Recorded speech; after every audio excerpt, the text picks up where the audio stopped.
Intrigue addiction, that's what we're going to talk about today. It is a hot topic because millions of men and women struggle with intrigue. Now, if you haven't subscribed, click the button to subscribe. Hit the bell if you want to be notified because we got lots of videos. And then that box for questions, fill that out. If there's something in your heart that you want to ask me, I will get back to you as soon as possible. So please do that and stay tuned.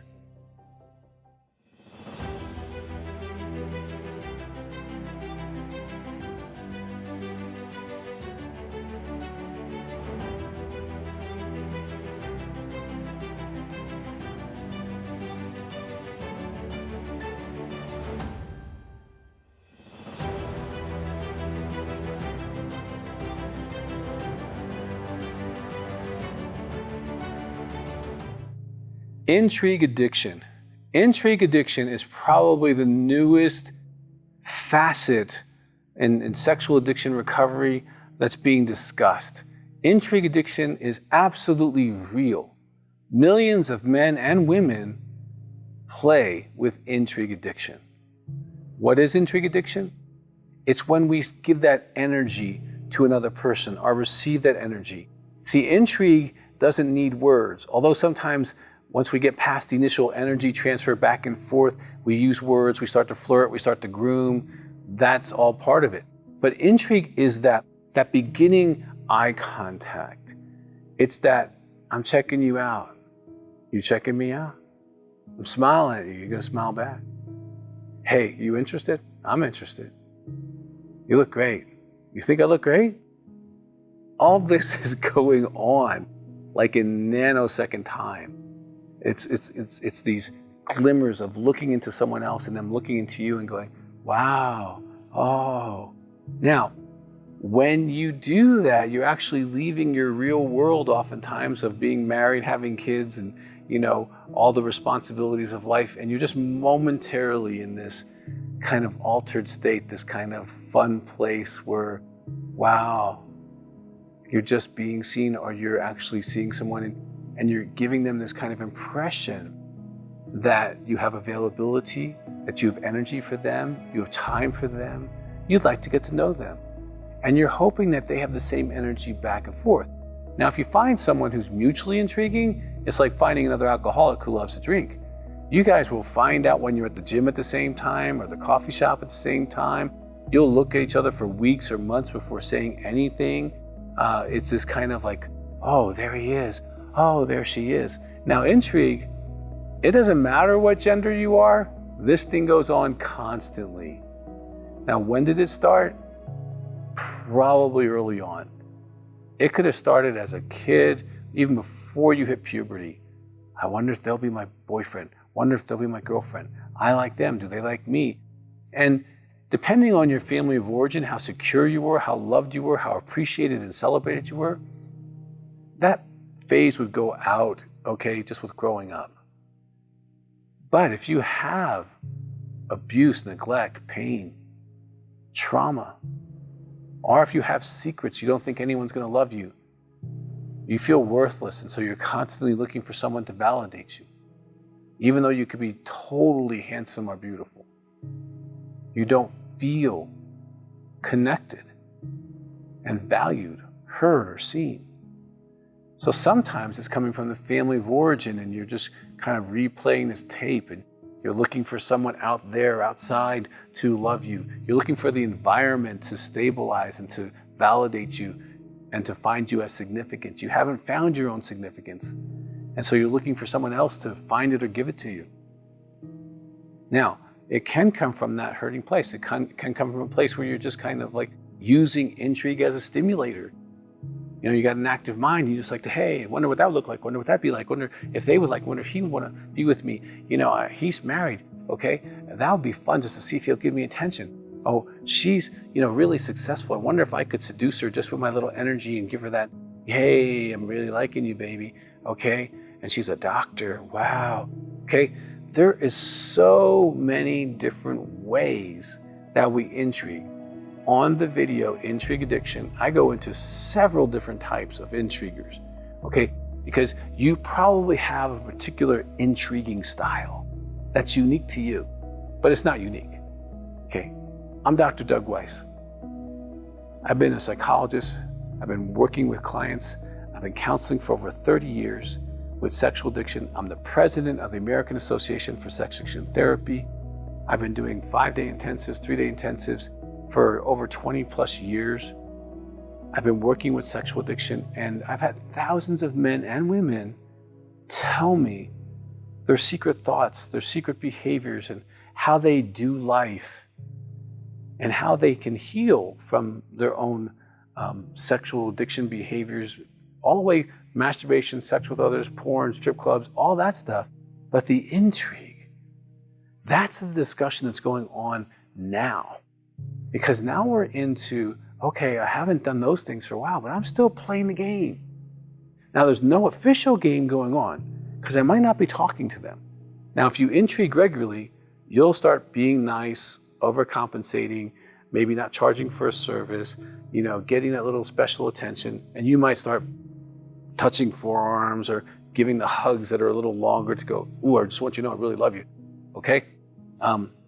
You can move into those other behaviors, which starts moving you into flirting and grooming, and those can definitely follow intrigue. But what I find with my clients is if you can address intrigue itself, you can shut down the flirting, the grooming, the getting together, the finding time to be alone and actually acting out sexually or romantically or sensually. And this is where intrigue can take you. Now, intriguing is an ongoing behavior. Can it be addictive? How is that possible?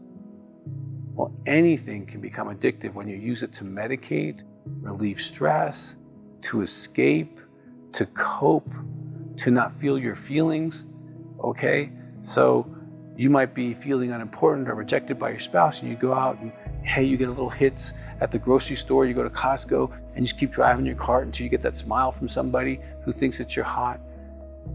It's crazy making stuff, but if you're an intriguer, you know exactly what I'm talking about.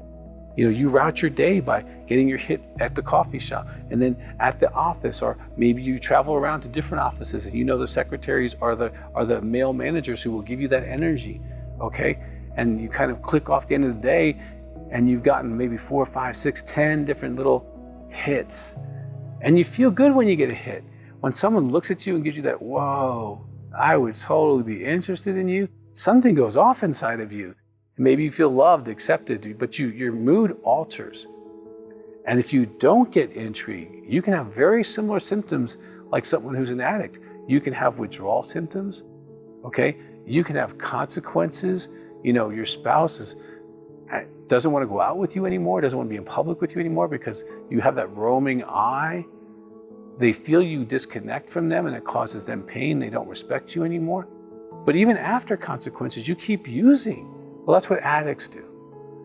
If you promise yourself, I've got to stop doing this thing, this little game I play with people, I need to stop it. And you pretend and you commit and you try. You say, okay, I'm serious this time. Time number 30, okay? Because you failed the other 29 times. This is when intrigue is becoming addictive. It's becoming a coping mechanism and you're out of control with it. Sometimes, if you've been with your spouse, you're at dinner, maybe even celebrating something important, but you're over here and you're looking past your spouse, male or female, looking past them into someone else, and you're getting that eye gaze back and forth. They're looking at you, you're looking at them.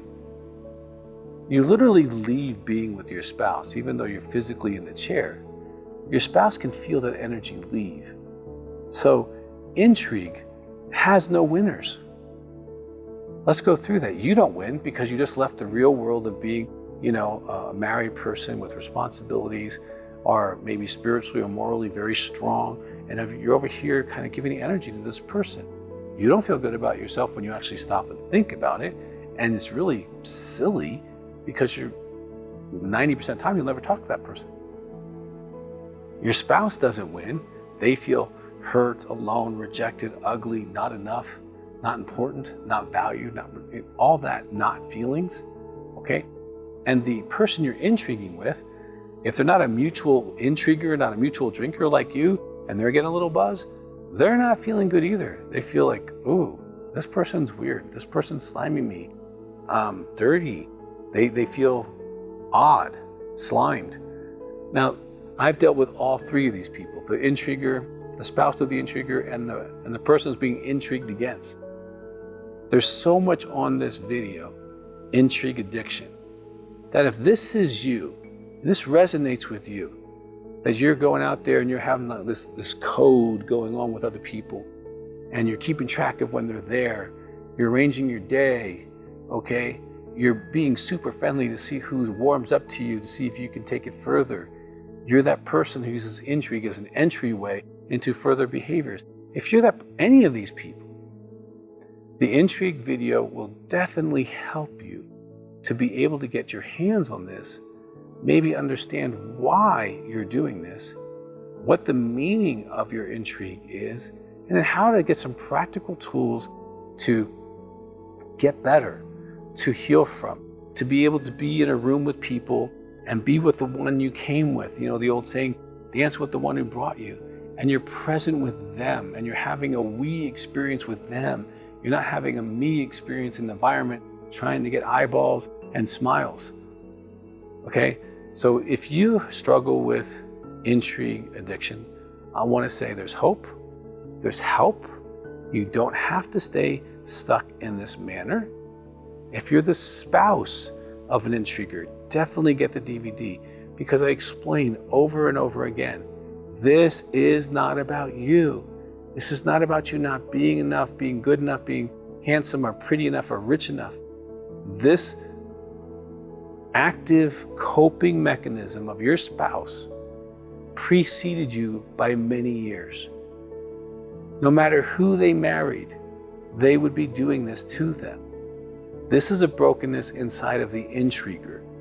This is not a result of the environment. It's not that he likes to check out young women. It's not like she likes to check out older guys, okay? It's not about the environment. It's about something inside the intriguer. And in the DVD, Intrigue Addiction, I go into the inside. And we talk about this, we move through this. There's hope, there's help, and there's healing, and there's the next step for you. Please take that, get more information. And if we can help you at Heart to Heart Counseling Center, please give us a call. The phone number's on the screen, or send us an email. We would love to hear more from you. If this has been helpful for you, I want you to subscribe. Hit the subscribe button. If you want to be alerted to new stuff that we're doing, constantly putting stuff out, hit that. And also, you see the box for the questions. Please, if this has resonated with you and you got a real authentic question, send it. I will respond to you as soon as possible. We would really like to see you take your next step into the life that's best for you and those in your life.